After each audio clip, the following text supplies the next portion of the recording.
नमस्कार। आज सुनेंगे उपन्यास 14 फेरे का अंतिम भाग। इसको लिखा है श्रीमती गौरा पंत शिवानी जी ने। और अभी तक हमने सुना कि कैसे पहाड़ का रहने वाला एक पांडे, जो कि कर्नल के नाम से प्रसिद्ध है, कलकत्ता आकर के व्यापार करने लगता है और अपनी कुमाऊनी पत्नी को बहुत ज़्यादा पसंद नहीं करता। वो कलकत्ते आकर जब कर्नल के रंग ढंग देखती है तो वो सन्यासिनी हो जाती है। उनकी एक छोटी सी बेटी अहिल्या, जिसको कर्नल के संग रहने वाली मल्लिका मासी पालती है, और फिर उसे कॉन्वेंट स्कूल भेज दिया जाता है। धीरे धीरे बड़ी होती है और अपनी माँ को याद ना करके मल्लिका मासी से ज़्यादा प्रेम करने लगती है। जब वो पढ़ाई पूरी करके वापस कलकत्ता घर आती है तो उसके कुछ दोस्त होते हैं, और फिर एक शादी में वो कर्नल के साथ कुमायूं जाती है। पहाड़ पहुंच करके उसे वहाँ की संस्कृति बहुत अच्छी लगती है। थोड़ा सा मन में डाउट भी होता है, और वहाँ पर अपनी ताऊ की बेटी बसंती और उसके पति धरणीधर के साथ वो मिलती है, बसंती के मामा के लड़के राजू से। और राजू के प्रति वो आकर्षित हो जाती है, पर राजू उसे जरा भी भाव नहीं देता। राजू सेना में है और उस समय के युद्ध में शामिल है। अचानक से खबर आती है कि राजू की मृत्यु युद्ध में हो गई है। अहिल्या बहुत परेशान हो जाती है और जिस कॉन्वेंट स्कूल में पढ़ती है उसी में पढ़ाने चली जाती है। वहाँ पर उसकी एक प्रिय शिष्या ललिता आत्महत्या कर लेती है और कर्नल उसको ले जाने के लिए आ जाता है। कर्नल ने उसकी शादी पहाड़ के एक बहुत बड़े मंत्री के पुत्र से तय कर दी है, जो एम्बेसी में एक बहुत बड़ा अफसर है। अब आगे दिल्ली से मुझे कुछ खरीदारी भी करनी है। सोचता हूँ तुम्हें पहले कलकत्ता गौर मोहन के पास छोड़ दूंगा। मैं अकेली जा सकती हूँ पापा, आप दिल्ली हो आइए। अहिल्या नम्रता से कर्नल के प्रत्येक कठोर आदेश के आघात को झेल रही थी। एक सेकंड यहाँ कार रोकेंगे पापा, मुझे किसी से मिलना है। अहिल्या उसी टूटे जंगल वाले मकान के पास कार खड़ी करवाकर उतर गई। संध्या के आवरण में छिपा बंगला उतना भयावना नहीं लगा था। आज खंडहर से बंगले के अहाते में उसी टूटी कुर्सी पर जैकी की नानी अपने ठूंठ से नाखूनों पर पॉलिश कर रही थी। अहिल्या को टेढ़ी काक दृष्टि से देखकर वह उठकर गेट तक आ गई। बहुत दिनों बाद उसके बंगले में किसी की कार खड़ी हुई थी। आओ आओ, मिसेस डटा तो परसों ही चली गई। मैंने तो बहुत कहा एक बार इलाज जमकर करा लो, पर मानी ही नहीं। यह बीमारी क्या सहज में ही पल्ला छोड़ती है? ठीक है, मुझे उन्हीं से मिलना था। अहिल्या कार में बैठ गई। कार आई, इजेबेल, डिकी, जॉर्जी, कार आई, मोटर गाड़ी, जल्दी आओ। एक सिर मुड़ा, रंग उड़ी नीली जीन की हाफ पैंट पहने 7-8 साल का एंग्लो इंडियन लड़का अपनी बहन और भाई को चीख चीख कर बुलाने लगा। देखते ही देखते उस घिनौनी बस्ती के बिना बाप के आधे दर्जन बच्चों ने अहिल्या की मोटर को घेर लिया। 2-3 साहसी दुर्दांत लड़के कार की हेडलाइट पर बड़े स्नेह से हाथ फेरने लगे। एक उचक्कर मडगार्ड पर बैठ गया। इजेबेल अपनी बहती नाक को सुड़कती कार के कांच से सटाकर कर्नल को घूरने लगी। ऐसी गंदी बस्ती में तुम्हें किससे मिलना था? ए छोकरी, हट भाग। कर्नल ने झलाकर कार स्टार्ट कर दी। हड़बड़ाकर मडगार से दंदनाते एंग्लो इंडियन लड़के जमीन पर टपकने लगे। आखिर कौन है यह मिसेस डटा? पर अहिल्या मौन बैठी रही। पिता के प्रश्न का उसके पास कोई उत्तर नहीं था। कर्नल ने अहिल्या के अकेली कलकत्ता जाने के प्रस्ताव का समर्थन न किया। स्पष्ट था कि वह अब उसे अकेली छोड़ने में विश्वास नहीं करता था। गौरमोहन बाबू की देखरेख में उसे छोड़कर वह दिल्ली चला गया। उतने बड़े बंगले में तुम अकेली कैसे रहोगी? मैंने गौरमोहन से कह दिया था तुम्हें उसके यहाँ 3-4 दिन ही रहना होगा। गौरमोहन काका के यहाँ अहिल्या पहले भी कई बार रह चुकी थी। उनके विराट जमींदारी प्रासाद का एक एक कमरा उसका जाना पहचाना था। रसोई घर के दालान में बैठकर 20 नौकरानियां बड़ी बड़ी रोहू मछलियां साफ करती और काव काव मचाए रहती थी। एक और बहुत बड़ी कढ़ाई में केसर, इलायची पड़ा दूध औरता रहता था। एक बहुत बड़ा हॉल गौरमोहन बरुआ का दीवान खाना और ऑफिस था। उसी में गांव तकिया लगाकर गौरमोहन लाखों का वारा न्यारा किया करते थे। मिनट मिनट में उनकी मुंह लगी दासी, चोखेर वाली आंख की किरकिरी, पान के सजीले बीड़े रख जाती थी। पेचदार गुड़गुड़ी में लखनऊ का अंबरी तंबाकू भर पानी के बदले गुलाब जल की कश खींचकर गौर मोहन काका गुड़ गुड़ करते तो अहिल्या को बड़ा अच्छा लगता।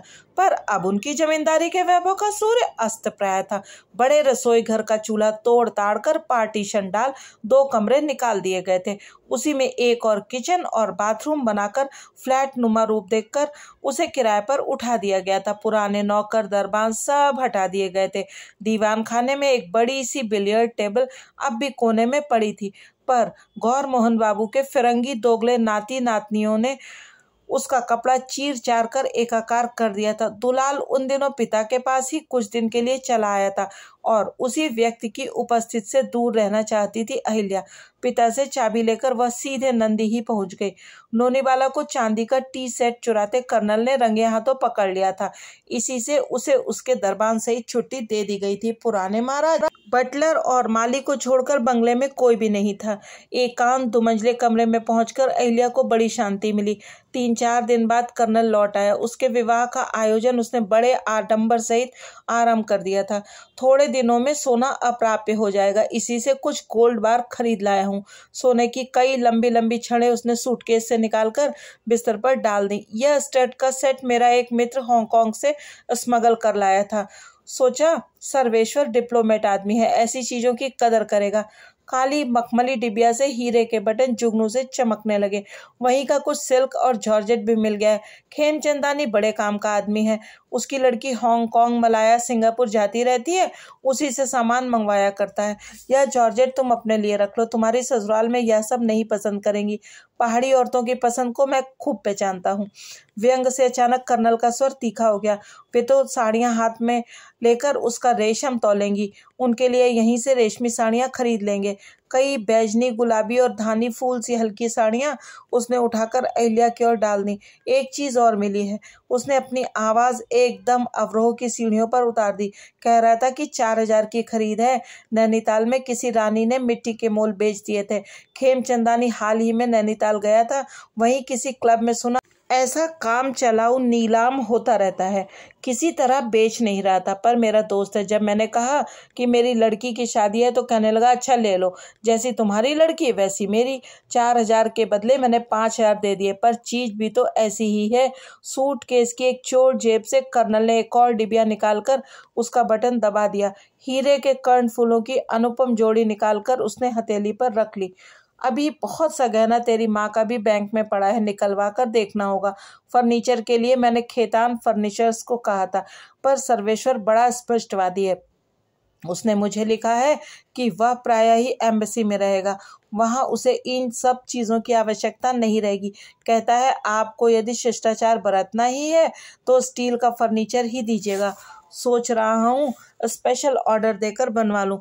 कार, फ्रिज का प्रबंध सब गौरमोहन पर छोड़ दिया है। रही और छोटी मोटी चीजें, मुझे पूरा विश्वास है कि तुम स्वयं सब देख लोगी।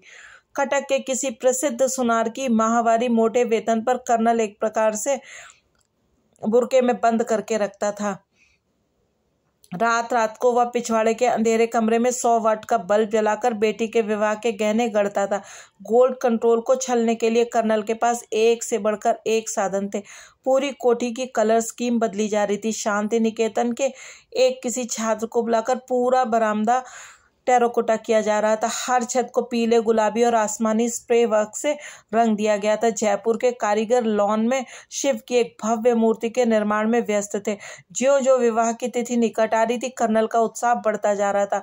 कहाँ से शहनाई वादक आएंगे, कहाँ से सबसे बढ़िया आलमगीर शामियाना मंगवाया जा सकेगा, यही सोचने में उसका पूरा समय बीत गया था। अहिल्या पिता के किसी कार्य में योगदान नहीं देती थी। कभी निमंत्रण पत्र की विभिन्न डिजाइनें लेकर कर्नल उसे पसंद करवाने आता, कभी निमंत्रण पत्र किन्हें भेजा जाएगा उनकी सूची बनवाने। अहिल्या हाँ हूं में उत्तर देकर फिर मौन बैठी रहती।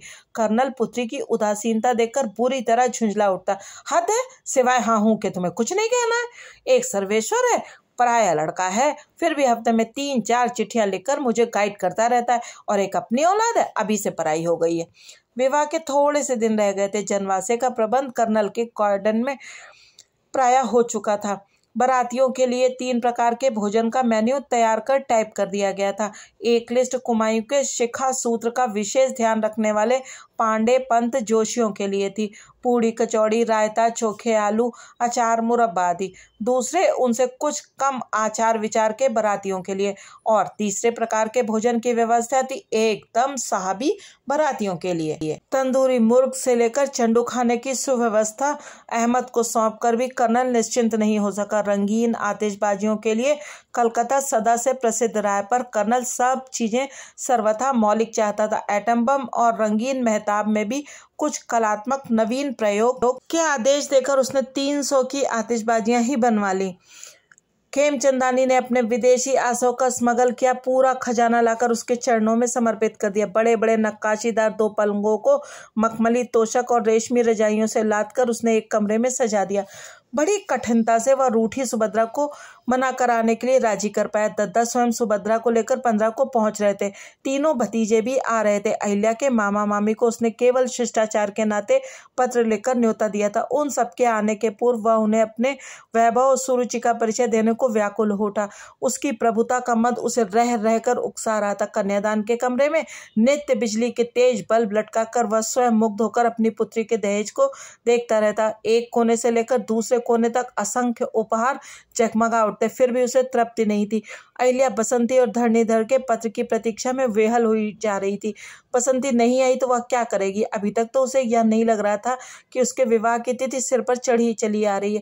दौलत की माँ की मृत्यु हो गई थी, रेक्सी भी वहीं था, अमिता कृष्णनगर चली गई थी। अहिल्या दिन पर दिन पीली पड़ती जा रही थी। एक अजाने भय से वह स्वयं सिहर उठती। उसे पूरी आशा थी कि ताई के साथ ही बसंती भी अवश्य चली आएगी, पर कार से ताई और ताऊ अकेले ही उतरे तो वह उदास हो गई। बाहर आकर उसने ताऊ ताई के पांव छुए। बसंती नहीं आई ताई? कहाँ से आती बेटी? वह कांपती कराती टेढ़ी आंखों से कलकतिया वाले देवर का वैभव देखकर दंग दी। चल भीतर, तब बताओ, घर तो तुम्हारा महल है पूरा, क्यों नहीं, सब तुम्हारा ही है। साड़ी को घुटनों तक उठाकर ताई थमक कर खड़ी हो गई। हाँ हाँ बोजियो, सब तुम्हारा है, कर्नल ने हंसकर कहा। चलो भीतर चलकर सुस्ता लो, फिर संभालो सब कामकाज, मुझसे तो कुछ नहीं होने का। और क्या लला, मजाक है बिटिया का बाप बनना। और फिर तुम्हारे समधियाने वाले तो मेरे देखे हैं, बड़े साहबी दिमाग वाले हैं, सबका हाथ मुंह धुलवाना पड़ेगा। कर्नल के समधी को वे अभी क्षमा नहीं कर पाई थी। आने दो ससुरे को, देखो कैसी कैसी गालियां गाती हूँ। भीतर आकर सुभद्रा आंखें फाड़ फाड़ कर अपना कमरा देखती रही। जैसे मोटे रेशम के पर्दे लटक रहे थे, वैसे रेशम का लहंगा तक वह बसंती को नहीं दे पाई थी। जहां देखो वहीं झक झक बिजली के लट्टू लटक रहे थे। चादर ऐसी सफेद और चिकनी थी कि अपने पहाड़ की बिवाई से फटे पैर रखने में भी सुभद्रा झिझक रही थी। और अहिल्या को देखकर लग रहा था छोकरी का रूप फटा पड़ रहा है। ठीक ही तो है, ऐसी कन्या को देखकर धूर्त शिरोमणि के लोभी मुख में पानी क्यों नहीं भरता। ईर्ष्या से एक फुफकार सी जहरीली सांस छोड़कर वह बिस्तर पर बैठ गई। देवर का वैभव देखकर उसके हाड़ मज्जा तक जल भुनकर खाक हो गए। ताई आपके लिए पक्का खाना बनवा दूं? हमारा महाराज तो खाली धुली धोती पहनकर खाना बनाता है, बुला दूं? अहिल्या ताई को किसी प्रकार का कष्ट न हो इसका विशेष ध्यान रख रही थी। अरे कुछ भी बनवा लो, बस दही में आटा मारने को कह देना। तेरे ताऊ जरा नमक मिर्च मंदा खाते हैं। अहिल्या महाराज को रसद निकालकर दे आई, फिर ताई के पास आकर बैठ गई। वह उसे ताई रूप में कम मानती थी, बसंती की माँ के रूप में अधिक। ताई बसंती क्यों नहीं आई? आपने कुछ बताया ही नहीं। अब क्या कहूँ बिट्टो, ताई की पहाड़ सी छातियां सांसों के भूकंप से डोल उठी। राजू के मरने की खबर आई थी, सबने श्राद्ध 13वीं भी मना ली। आज कोई 20 दिन हुए भैया के पास तार आया कि चीनियों ने जो कैदी छोड़े हैं उन्हीं में वह भी मिल गया है। भागते भागते दिल्ली गए, कहाँ दौड़ धूप की, पता लगा 5-10 दिन में पहुंच जाएगा। आ तो गया, भगवान करे अब उसके पैर में कांटा भी ना गड़े। पर सुना बहुत बीमार रहा, हड्डी हड्डी रह गया है, छाती में गोली लगी थी, उसी का एक आध टुकड़ा कहीं रह गया। कुछ दिन दिल्ली रहा, फिर बसंती के दूल्हा ले गए लखनऊ। फिर उसने रट लगा दी कि दादी के पास जाऊंगा, अब वहीं है। बसंती धरणीधर की चिट्ठी आई है, अब पहले से वह बहुत अच्छा है, पर सुना है अभी भी टुकड़ा निकला नहीं है। मैंने तो भतेरा कहा वसूली से कि तू भी चल, मुझे तो सहारा हो जाएगा, पर छोरी मानी ही नहीं। ताई के खान पान और रहने की व्यवस्था का स्मरण अहिल्या एकाएक भूल गई। जिस व्यक्ति की मृत्यु के समाचार को उसने कभी भी सत्य मानकर नहीं स्वीकार किया था वह सचमुच लौट आया था, किंतु उसके प्रत्यावर्तन का उसके लिए क्या महत्व था। एक बार भी उसने स्वप्न में उसके सामीप्य की कामना की होती तो वह दहकते अंगारों में भी कूद सकती थी। एक बार भी उसे पाने के लिए बाहें फैलाई होती तो वह स्वर्ग के सिंहासन से भी भागी आती, किंतु वह क्यों उस व्यक्ति के लिए व्याकुल हो उठी। कौन लगता था वह उसका। रात भर वह अपने बिस्तर पर छटपटाती रही। वह क्यों लौट आया जिसके लौटने की उसने मन ही मन न जाने कितनी मनौतियां मान डाली थी। उसी के लौटने पर वह क्यों क्षुब्ध हो उठी थी। ताई के आते ही विवाह की तिथि का सामीप्य और भी समीप लगने लगा। ना जाने कितने पीढ़े और पटले उन्होंने पीले रंग से रंग डाले थे और ना जाने कितनी धोतियां। अपनी ही उमंग में संस्कार गीत गाती ताई कभी कुछ काम फैलाती कभी कुछ। अहिल्या की मामी का ऑपरेशन हुआ था, इसी से वे नहीं आ पाई थी, पर उसके सरल स्वभाव के मामा अपना पिछला समग्र बैरभाव बुलाकर भांजी के लिए पूरा भात लेकर आ गए थे। अहिल्या को देखकर उनकी आंखों में आंसू छलक आए। उनकी लाडली बहन नंदी की पुत्री का स्नेह ही उन्हें कलकत्ते तक खींच लाया था। उसे देखकर अपनी तापसी बहन की स्मृति उन्हें विहल कर गई। आज बहन होती तो क्या उनको सामान्य से शिष्टाचार का अर्थ देकर ही टाल देती। अहिल्या अधिकतर अपने कमरे में बैठी रहती। चाबियों का गुच्छा उसने ताई को सौंप दिया था और उस गुच्छे के ताई के कमर में लटकते ही ताई के कठोर स्वभाव में आश्चर्यजनक परिवर्तन हो गया था। अपना पूरा भंडार जब लल्ला ने इतनी आत्मीयता से सौंप दिया तो क्या वह पराई गाय को गोदान कर डाले। हलवाई रसद मांगता तो वे तौल तौल कर हर छटंकी का लेखा जोखा रखती। कल ही तो इतनी चीनी ले गया था, क्या हुआ। बालूशाहियों में कहीं इतना मोयन पड़ता है। बूंदी के लड्डू में बादाम पड़ते तो उसने कहीं देखे ही नहीं। फिर इतने बादाम का होगा क्या, क्या चक्की में पीसे जाएंगे। घर की मालकिन आज तक नहीं थी, इसी से मेरे लल्ला को लूटते रहे हरामखोर। अब मैं देख लूंगी एक एक को, वह अपने पति से कहती और अपने कमरे में पड़ी पड़ी अहिल्या सुनती रहती। जिस ताई को देखकर कभी उसके हाड़ जल उठते थे वही ताई उसे अब ना जाने क्यों बहुत भली लगने लगी थी। उसके सीने में सिर रखकर वह सब कुछ कहने को व्याकुल उठी। ताई की आग उगलती जबान ऐसी आग उगलती थी जो दहकती थी जलाती नहीं थी। जितनी ही शीघ्रता से उन आंखों में ईर्ष्या की लाली के डोरे तनते उतनी ही तीव्रता से वे वात्सल्य की स्निग्धता से तरल भी उठती थी। ताई का स्वभाव स्वार्थी था, किंतु उस स्वार्थ की सिद्धि के लिए वे जानबूझकर कभी किसी का गला काटना नहीं जानती थी। अहिल्या को अकेली देखकर रात को सब काम निपटाकर ताई उसके कमरे में पहुंच गई। अंधेरे कमरे में मुंह लपेटकर अहिल्या औंधी पड़ी थी। ले मरी, यह भी कोई तरीका हैगा। होने वाली दुल्हन खस केसर चंदन का उपटन करे, ये मरी ऐसे पड़ी है जैसे सांप सूंघ गया। क्यों रे, क्या जी ठीक नहीं है, या मायका का मोह अभी से सता रहा है। बड़े प्यार से अहिल्या का चेहरा उठाकर ताई ने अपनी ओर फिराया। अहिल्या बुझी बुझी सी पड़ी थी। ताई का स्पर्श पाते ही अहिल्या हड़बड़ाकर उठ बैठी। बिट्टो, बड़े लाड़ से ताई ने उसे अपनी गोदी में खींच लिया और उसके रूखे बालों में अंगुलियां फेरने लगी। एक बात पूछूं? क्या ताई?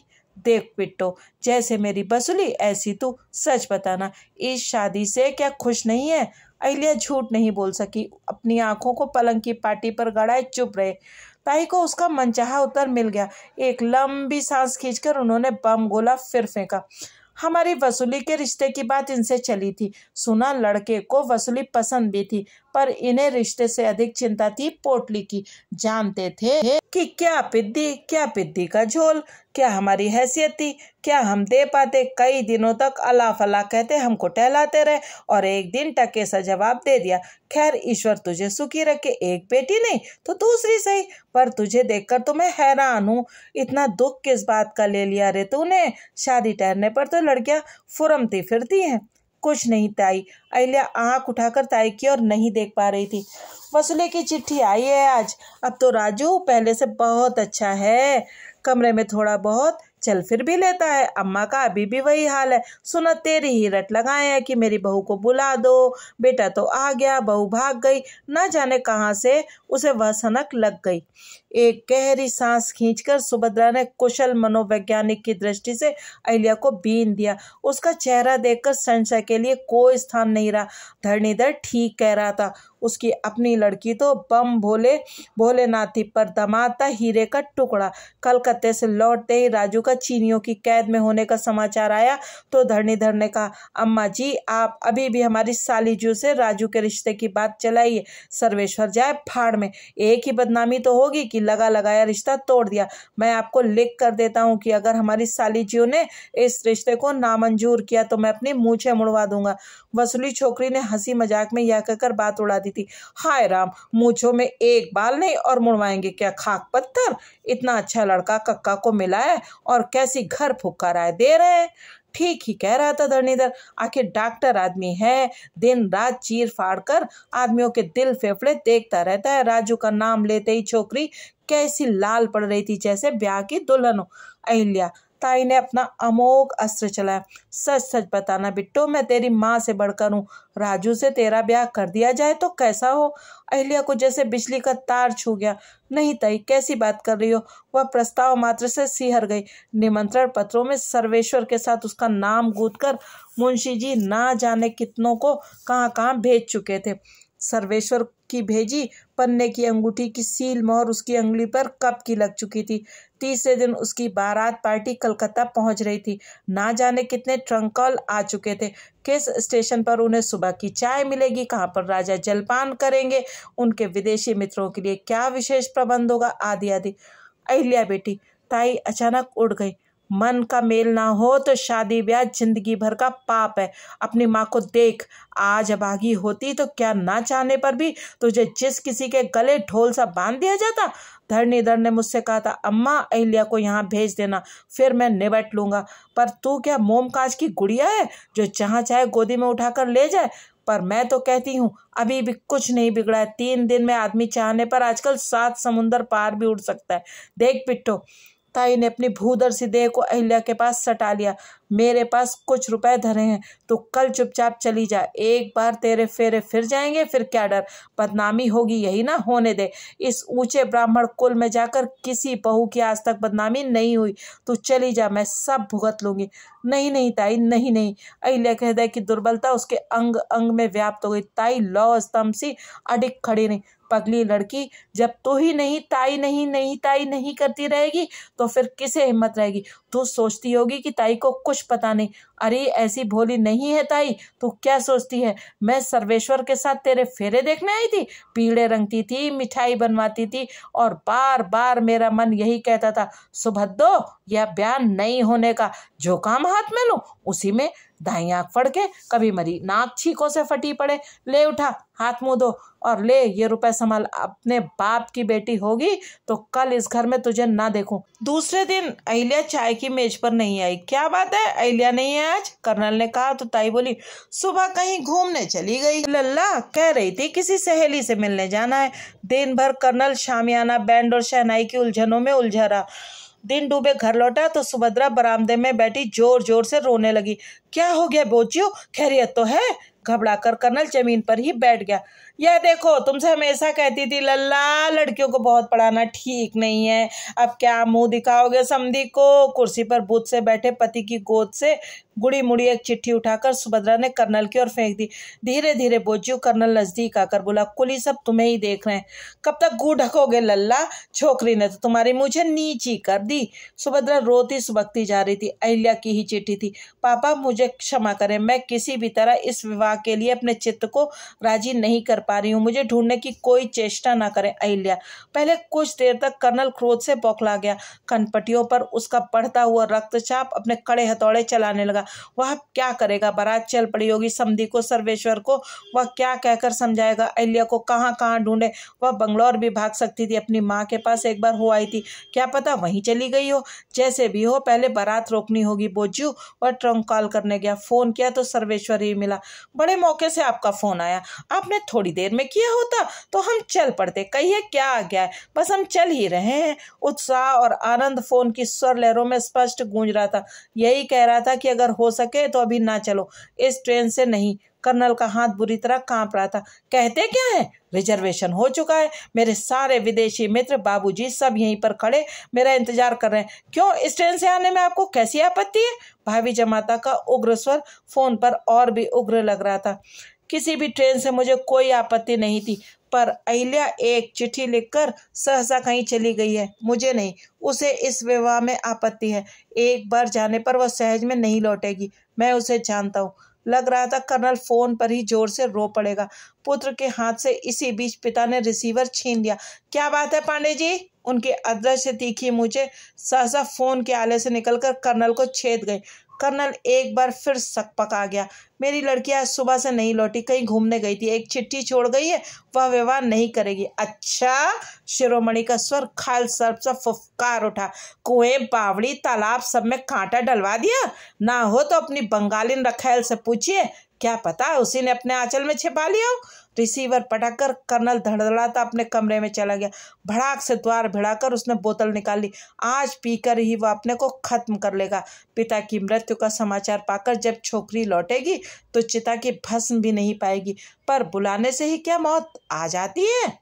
हवा की तरह पूरे बंगले में यह समाचार फैल गया कि कर्नल की सुंदरी पुत्री बारात आने के 2 दिन पहले किसी के साथ भाग गई है। कोई कहता था किसी मुसलमान के साथ पाकिस्तान चली गई, कोई कहता दिन रात फिरंगियों के साथ घूमती थी, उन्हीं में से किसी एक के साथ विलायत भाग गई। कोई कुछ कहता, कोई कुछ। कर्नल ने घर से भाग गई पुत्री को ढूंढने का कोई प्रयत्न नहीं किया। भाई और भाभी, भतीजे और उनकी पत्नियां बोरा बिस्तर बांधकर जाने की तैयारियां करने लगे तो उसने आग्रहपूर्वक उन्हें रोकने का कोई उत्साह नहीं दिखाया। शामियाना उखाड़ दिया गया। हलवाइयों को बड़ी बड़ी कढ़ाइयां ट्रक में भरकर भेज दी गई। उजाड़ दिखते नंदी के विराट अहाते में धूल उड़ने लगी। लग रहा था किसी सर्कस कंपनी का दल अपने खेमे तंबू उखाड़कर अभी अभी गया है। कुछ हवा में उड़ती रंगीन झंडियां ही अपूर्ण महोत्सव की खिल्ली सी उड़ाती उड़ रही थी। गौर मोहन बाबू खबर पाते ही भागते उपस्थित हुए थे। मित्र की उन्होंने भर्त्सना भी की थी। पढ़ी लिखी लड़की से एक बार पहले ही पूछ लेते तो क्या बदनामी होती। जो भी हो, है तो अपनी ही पुत्री, पता तो लगाना ही होगा। आजकल की लड़कियों का क्या ठिकाना, क्या पता कहीं कूद फांदी गई हो। एक बार पुलिस को भी खबर देना ठीक होगा।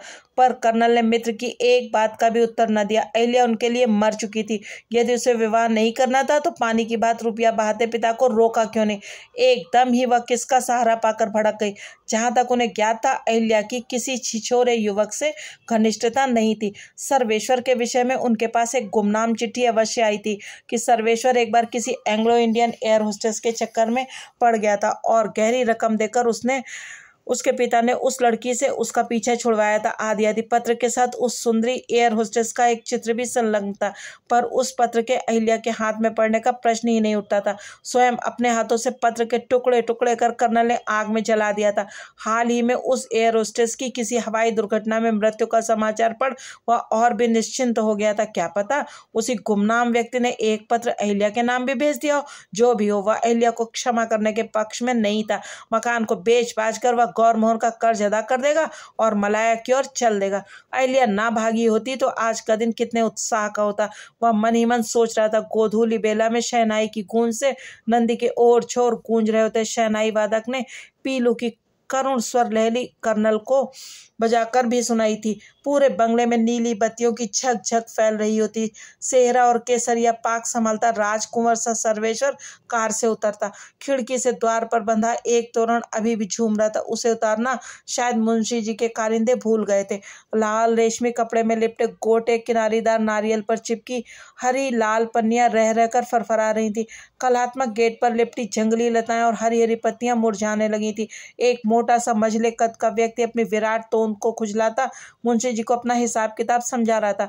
मुंशी ने कर्नल को खिड़की पर देख लिया था। इसी से अपने नमक हलाल होने का चीख चीख कर विज्ञापन सा कर रहा था।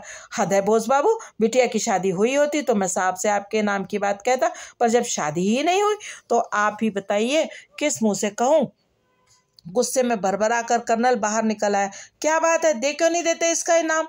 मुंशी जी, जिसको जो कुछ देना हो सब कुछ दे दाकर इन्हें रफा दफा कीजिए। मैं जा रहा हूँ, मेरे लौटने तक इनमें से कोई भी आना रहे।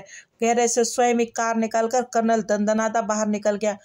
उसके जाते ही बोस बाबू फिर रंग में आ गए। क्या बात है, इन बड़े आदमियों का भी गुस्सा नाक की नोक पर रहता है। लड़की भाग गई तो हम गरीब आदमियों पर ही बरस पड़े। असल में मुंशी जी, आजकल की छोकरियां अंग्रेजी सिनेमा देखती हैं, बस वही इन्हें ले डूबता है। मेरी दुकान मेट्रो के पास ही है।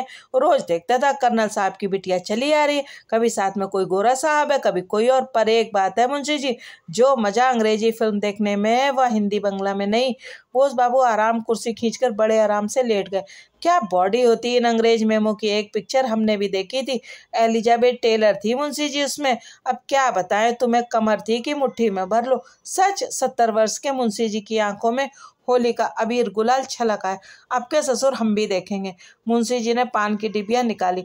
नोनी वाला के जाने के बाद मुंशी जी के प्रेम का सागर सूख गया।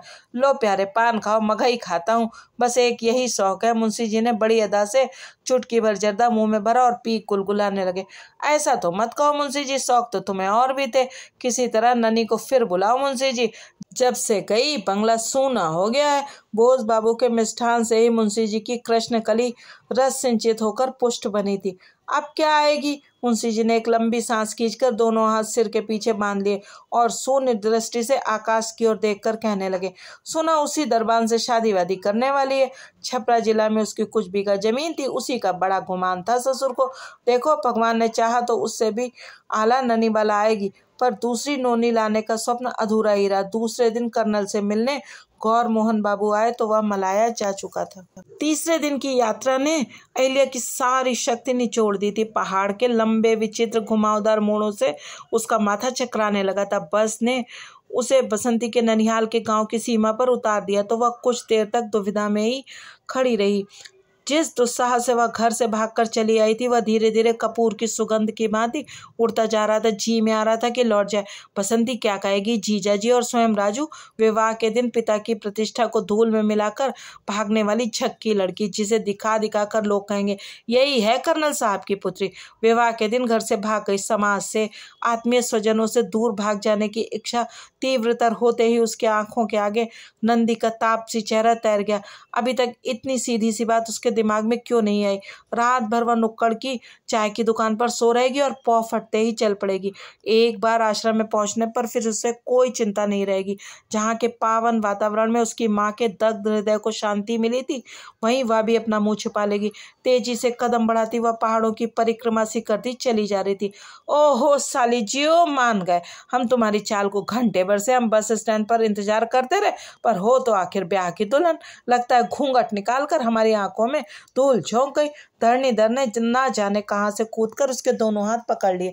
उसके कंधे से झूलती दुनाली बंदूक कूदने से अभी भी हिल रही थी। अहिल्या कुछ नहीं बोल पा रही थी।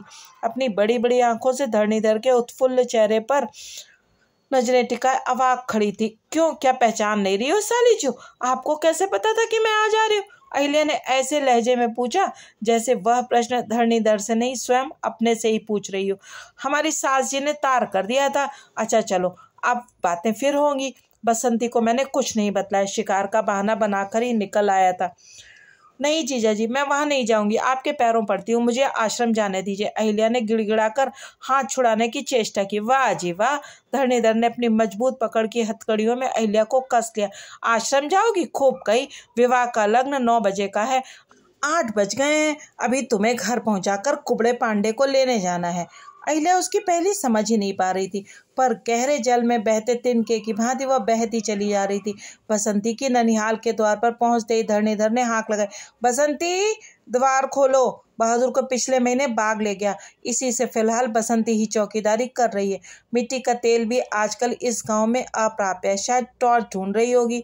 धरणीधर अभी भी अहिल्या का हाथ पकड़कर खड़ा था। पति का कंठ स्वर सुनकर बसंती भागती आ गई। कहिए, कुछ शिकार मिला? आज तो कुछ सब्जी भी नहीं है। वह पति की ओट में खड़ी अहिल्या को पहले देख नहीं पाई। अरे भाई, बड़ा तगड़ा शिकार है, बड़ी कठिनाई से निशाना लगा। वह तो अचूक निशाना है मेरा, इसी से चूका नहीं। हाय सच देखूं, कहकर मुखरा बसंती पति के पास सरक आई और टॉर्च जलाते ही सहम कर एक क्षण खड़ी रही। दूसरे ही पल वह अहिल्या से लिपट गई। तू कैसे आ गई बता? वह कभी पति को झकझोर रही थी, कभी अविश्वास से बार बार टॉर्च चलाकर अहिल्या को देखती, उसका हाथ हिलाकर पूछ रही थी, और तेरा तो आज ब्याह था अहिल्या? अचानक वह सपने से जगी हो ऐसे अचकचाकर पूछ बैठी। ब्याह तो आज ही है, चलो तो भीतर, पहले कुछ सूखी घास फूस जलाकर उजाला करो। अंधेरे में अपनी बहन का स्वागत कैसे करोगी? बसंती भाग कर एक बड़ा सा लैंप ले आई। आज बद्री कक्का से 2 बोतलें ले आई थी। चलिए, आमा कई बार आपको पूछ चुकी हैं। हर कदम के साथ अहिल्या का धड़कता हृदय उछलकर मुंह को आ रहा था। जंगली प्रिमरोज की खुशबू से आमा का विचित्र कक्ष महक रहा था। रात की रानी का एक गुच्छा चांदी के लोटे में डुबाकर आमा सूंघती हिला हिलाकर कुछ पाठ सा कर रही थी। देखो आमा, तुम्हारी बहू को पकड़ ही लाया। धरणीधर ने अहिल्या को उनके पास धम्म से बिठा दिया। आमा ने लोटा नीचे धर दिया। बड़े अविश्वास से अहिल्या को देखा। ठीक ही तो कह रहा है, बहू ही तो है। क्यों री, क्या बीमार पति की भी तुझे चिंता नहीं थी? ऐसी निठल्ली बहू तो मैंने आज तक कोई देखी ही नहीं।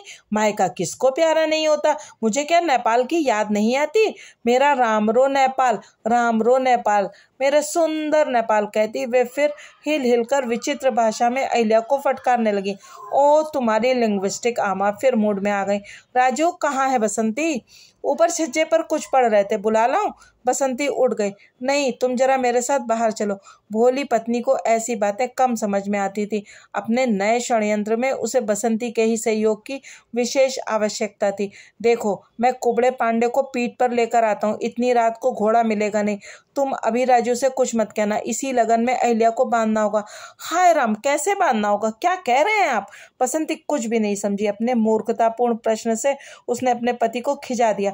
अम्मा यार, बोर हो तुम, झुंझलाकर वह बाहर चला गया। थोड़ी देर में ही पंगु कुबड़े पांडे को पीठ पर लाद कर लौट आया। उसकी गठरी नीचे रखकर उन्हें अहिल्या के पास ही उतारकर पसीना पोंछने लगा। यार पांडे जी, खूब प्रेम से खिलाया है यजमानों ने तुम्हें। 2 मन से कम तो क्या हो गए गुरु। लो अब चटपट निपटा दो रस्म। या मेरी साली है और साले को अभी लाता हूँ। दोनों का ब्याह बस चुटकियों में कर दो। राम राम, ऐसा अधर्म का काम गजाधर पांडे नहीं करता। कहता है साली और साले का ब्याह। क्यों, हंसी खेल है? न पूजा की सामग्री, न कन्या पक्ष का पुरोहित, न वेदी, न हवन सामग्री, और फिर भाई बहन का ब्याह कराने गजाधर पांडे ही रह गया था। छोकरे! पंडित जी का कुबड़ क्रोध की तरंगों से उठ उठकर गिर रहा था। पंडित जी, चरण छूता हूँ। धरणीधर ने गिड़गिड़ाकर दोनों हाथ जोड़कर सचमुच उनके पैर पकड़ लिए। दक्षिणा डबल कर दूंगा, या लीजिए, कहकर उसने 100-100 के 2 नोट पंडित जी को पकड़ा दिए। इतनी मोटी रकम की फीस पंडित जी के बाप दादों को भी नहीं मिली थी। साली है पत्नी के चाचा की लड़की और साला है पत्नी के मामा का पुत्र। इसी से दोनों में आपसी कोई रिश्ता नहीं। या लीजिए, वह राजा स्वयं ही पधार गए। हो हल्ला सुनकर राजू हाथ की पुस्तक लिए ही नीचे उतर आया और आश्चर्य से कुबड़े पांडे और धरणीधर का विचित्र वार्तालाप सुन रहा था। बसंती दोनों आंखें फाड़े पति का तर्कपूर्ण प्रस्ताव बड़े ध्यान से सुनती अहिल्या को ढूंढने लगी, पर अहिल्या ना जाने कब उठकर भीतर चली गई थी। आओ आओ बैठो। खींचकर राजू को आमा के पास बैठा धरणीधर दोनों हाथ जोड़कर कुबड़े पांडे के पास बैठ गया। हाँ, आज्ञा दीजिए पंडित जी, क्या क्या ले आऊं? फूल, अक्षत, रोली, बस शॉर्टकट कीजिए पंडित जी। दान दक्षिणा की कोई चिंता मत कीजिएगा। जाओ जी, कन्या को ले आओ। बड़े प्रभुत्वपूर्ण स्वर में उसने बसंती को आदेश दिया। क्या बात है आखिर? राजू का प्रश्न अनसुना कर धरणीधर उठ गया। बसंती अहिल्या के पास जाने का साहस नहीं बटोर पाई थी। हाथ बांधे सिर झुकाए वह खड़ी रही। क्यों नहीं लाई? अच्छा मैं जाता हूँ, कहकर वह अहिल्या को बाहर खींच लाया। हाँ करिए श्री गणेश पंडित जी। कन्यादान कौन करेगा? पंडित जी ने विचित्र विवाह के लिए अपने तर्क वितर्कों की पोटली समेटकर जेब में धर ली थी। ओह, इसका तो ध्यान ही नहीं रहा। चलिए हम करेंगे कन्यादान। पालथी मारकर वह सचमुच ही गंभीर बनकर अहिल्या के पास खिसक आए। पति के इस नए प्रहसन में बसंती को बड़ा आनंद आ रहा था। हाय राम, देखिए तो इन्हें। उसने आमा को ठसकाया और आमा जैसे इसी के लिए रुकी थी। क्या मजाक हो रहा है या जवेज्जू? 7 फेरे तो हो चुके थे इसके, अब क्या 14 फेरे होंगे? पागल हो गए हो? पंडित जी ने बड़े सुरीले स्वर में शास्त्रोच्चार आरंभ कर दिया था। आमा की बात सुनकर रुक गए। क्यों, क्या सचमुच इनकी शादी हो चुकी है? क्या मुझे बनाने यहाँ आया है छोकरे? उनकी सफेद मूछें क्रोध से सतर हो गई। आहा पांडे जी, आप भी लगे हैं इनकी बातों में। आमा को आप जानते नहीं क्या? धीरे से वह कान के पास आकर फुसफुसाया। अफीम की पिनक में हैं गुरु, तुम चलाओ धड़ाधड़ स्पीड। क्या कह रहे हो? मैं पूछती हूँ। आमा खड़ी हो गई। मैं यह मजाक नहीं होने दूंगी। आहा अम्मा, धरणीधर ने आमा को पकड़कर बिठा दिया। देखो, दुश्मन की गोली से बचकर घर लौटा है राजू, दूसरा जन्म हुआ है। ऐसे में सब कर्म फिर मनाए जाते हैं। पहले जन्म दिवस मनाया, फिर जनेऊ हुआ, अब फिर उसी बहू से ब्याह हो रहा है। और एक बात है आमा, वह बड़ी नरम आवाज में शब्दों को चबा चबा कर कहने लगा, बुरा मत मानना, पर तुम्हारी बहू भगोड़ी है, कहीं फिर न भाग जाए। इसी से 14 फेरे फिरवा दिए। खूब बढ़िया मंत्र पढ़कर कड़ी गांठ बांधना गुरु, अब के न भागे। शादी के दिन भाग जाने की कुटैब है इसमें। हाँ, हो 14 फेरे, क्या बात कही है जवेज्जू। रुको पंडित जी। रिवसली भागकर मेरा जामदानी दुपट्टा लिया, झूमर लिया, रुपयों की माला, सब कुछ लिया। शादी ब्याह क्या ऐसी धोती में होता है? राजू के हाथ में दबी किताब के पन्ने फटे जा रहे थे। उसके पैर का अंगूठा ही एक बार अहिल्या को दिख गया और वह गिर गिर पड़ी थी।